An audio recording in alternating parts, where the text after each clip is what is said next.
Vamos lá. Então, Flutter Event Loop. O que é o Event Loop? O Event Loop, para quem não conhece, também é um tema existente em outras tecnologias, tá? Assim que o Dart, mas eu vou abordar realmente próximo aqui do Dart como entra no Flutter. Assim que um aplicativo Flutter é inicializado, uma das primeiras coisas que ele faz é criar um isolate, que é algo que eu vou falar um pouco mais à frente.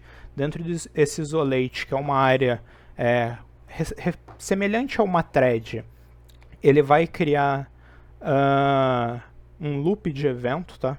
Esse loop ele é responsável por gerenciar tudo que vai ser executado na sua aplicação e em que ordem isso vai ser executado, certo? A importância do Event Loop é fundamental e importante a gente conhecer todo esse ciclo de vida do Event Loop para saber realmente quando uma coisa está sendo executada, quando algo, um bug de feature, por exemplo, está acontecendo e a gente não consegue entender o porquê.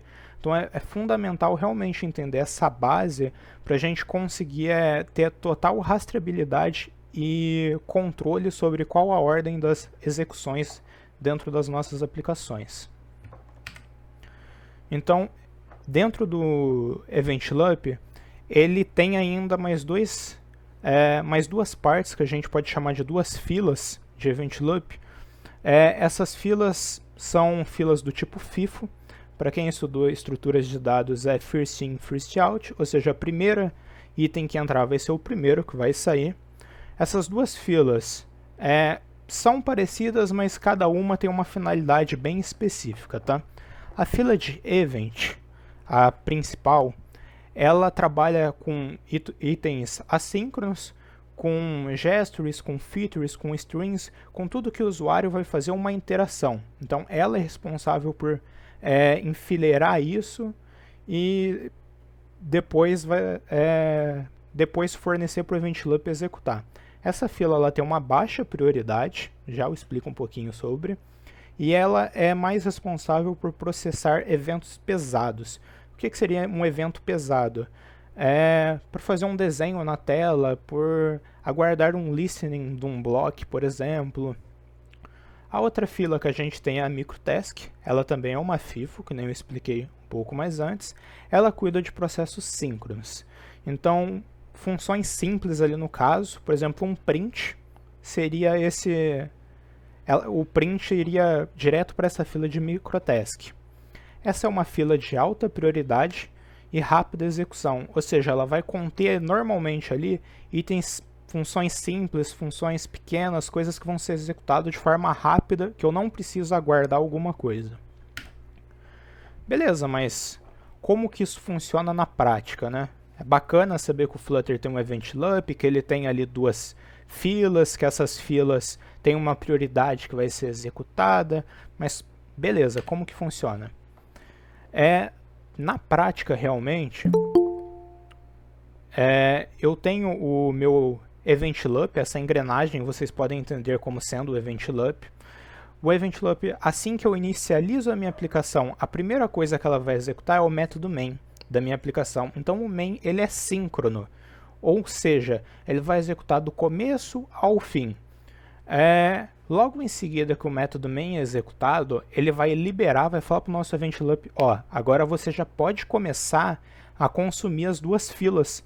Tudo que foi enfileirado, tudo que o usuário vai fazer, já vai estar disponível para ser executado. Então o Event Loop, a cada interação dele, ele vai vir aqui em cima, vai perguntar, existe algo na fila prioritária? Fila prioritária, como a gente sabe, é a microtask, é a fila que vai ser processado rapidamente e que tem itens ali normalmente pequenos, que não vai demandar muito consumo de memória, muito processamento. Então ele vai fazer esse ciclo de microtask até zerar a fila de microtask. Zerou, a próxima coisa que ele vai fazer, existe algum item na fila de evento?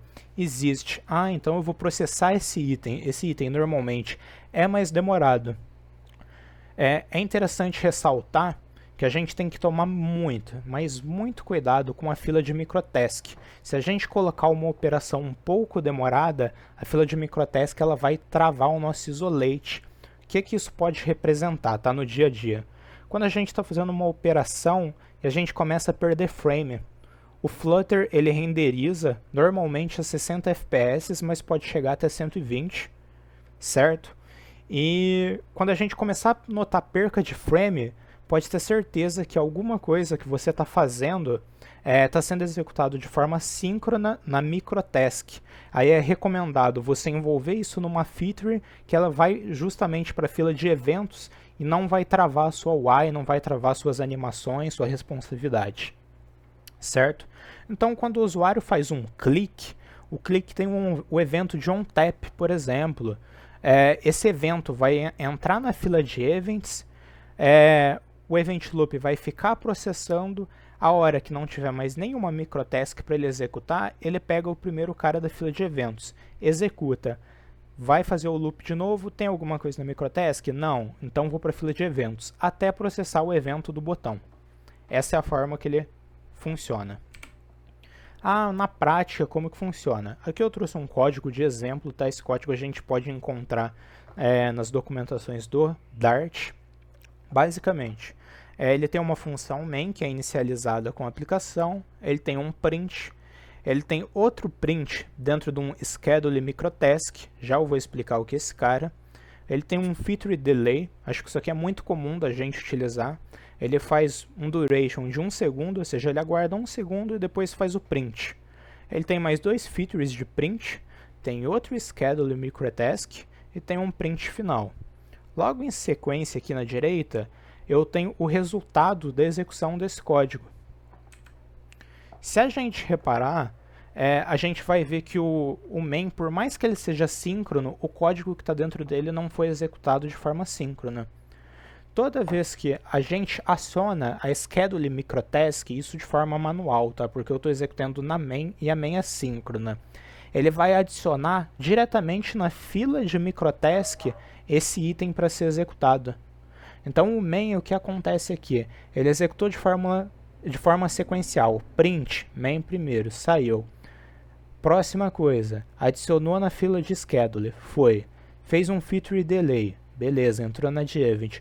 Outro feature, é assim sucessivamente, chegou no print, o print é sequencial, já executa aqui agora.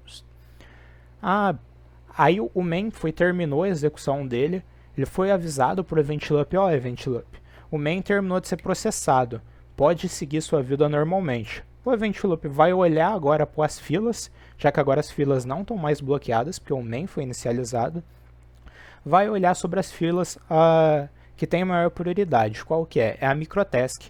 Então a microtask, o primeiro item que tem lá dentro dela é microtask 1 de 2. Então ele faz esse print. O segundo item da microtask, pronto. E toda vez que ele vai fazendo isso, lembrando que a fila FIFO, o primeiro que sai é o primeiro que entra, é o primeiro que sai, então a fila acaba sendo zerada.